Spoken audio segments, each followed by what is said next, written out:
This is Ian, publisher of Microsoft Word in 30 Minutes. And sometimes I get asked, why bother using Microsoft Word on your iPhone? And the answer is it's all about the portability.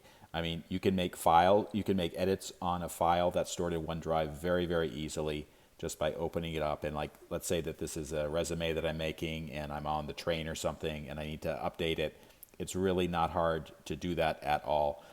Basically, a lot of the functionality that you have in a desktop version of Microsoft Word can be found using these icons and these more actions menus.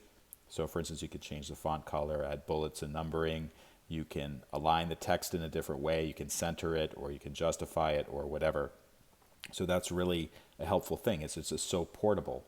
The second thing is that you need to keep in mind about an app like Microsoft Word for iOS is that you can even do things like, create a template. They have a lot of pre-built templates that are right inside the app. So for instance, if I want to create a calendar, I want to create a menu or a family update, I can just do that right away.